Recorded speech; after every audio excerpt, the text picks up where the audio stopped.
alors aujourd'hui on se retrouve pour le 4e tuto avec la team YesWeCraft qui a pour thème les fruits. Et pour ce tuto je vais vous apprendre à réaliser une paire de boucles d'oreilles avec des fraises réalistes. Donc voilà, pendantes comme ça. Parce que fruits, moi j'adore les fraises et je trouve que c'est quelque chose qui est sympa à faire en fimo. Surtout n'hésitez pas à aller voir les tutoriels des autres filles, tout est en barre d'infos ainsi que les liens sur les réseaux sociaux pour nous suivre. Et donc voilà, je vous laisse regarder le tuto. Donc pour ce tuto, vous aurez besoin de ces breloques avec des fleurs, des anneaux décorés. Donc vous voyez qu'ici on peut accrocher quelque chose à la fleur, donc c'est très bien pour y pendre des trucs. Donc je vous mets le lien en barre d'infos. Vous prenez une boule de blanc avec une toute petite boule de jaune parce que les couleurs flash comme ça ont un très fort pouvoir colorant et vous les mélangez ensemble afin d'avoir un blanc un petit peu cassé comme ceci qui tire un tout petit peu vers le jaune pour faire comme la couleur du haut de la fraise. Vous coupez votre boule en 2 parties égales. Vous allez venir affiner le bout pour donner vraiment une forme de fraise. Comme c'est une pâte claire, si elle est sale, vous pouvez venir passer un coup de lingette pour enlever les saletés et vous venez piquer le tout sur un cure-dent pour pouvoir qu'on puisse travailler dessus sans ensuite abîmer des traces de doigts. Donc vous voyez une jolie forme de fraise classique. On va venir colorer avec des pastels, donc moi j'ai eu les miens chez Amazon, ça coûte pas très cher. Vous prenez 3 teintes de rouge différentes, donc du plus clair au plus foncé pour pouvoir avoir vraiment un effet réaliste et dégradé sur la fraise. Vous venez les gratter pour obtenir de la poudre qu'on va pouvoir utiliser avec un pinceau.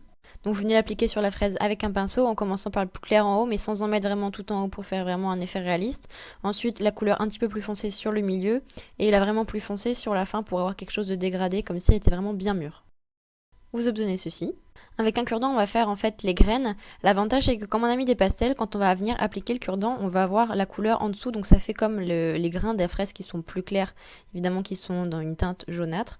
Donc vous voyez que ça révèle voilà, la couleur de base et ça fait vraiment un effet grain. Vous en faites bien tout autour. On va faire une pré-cuisson au four ou au heat gun. Et vous pouvez laisser le cure-dent et après la cuisson, vous pouvez l'enlever. Donc vous voyez, on a le trou.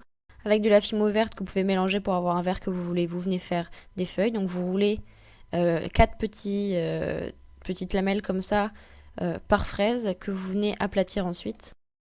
Vous venez affiner les extrémités et donner un petit peu des formes irrégulières. Avec un dotting tool, vous aplatissez et avec un dotting tool plus fin, vous venez faire un petit peu des reliefs. Également avec une lame, vous venez faire la rainure du milieu de la feuille. Vous venez les décoller et les placer les unes sur les autres pour faire comme une forme d'étoile. Vous les liez avec un dotting tool et vous venez refaire un petit peu de relief. Vous décollez les feuilles délicatement. On va venir mettre de la fimo liquide dans le trou, vu que la fraise est cuite, sinon ça va pas tenir. Vous venez passer délicatement les feuilles dessus, ça va lier avec la fimo liquide, puis vous accrochez, donc vous appuyez pour avoir les feuilles qui se collent à la fraise. Vous venez placer un clou à œil à l'intérieur, vu qu'il y a le trou sous les feuilles. Même astuce que ma vidéo pieuvre, vous venez remettre un petit bout de fimo entre les feuilles et le crochet pour que ça soit bien accroché et pas que la tige à œil se barre ensuite.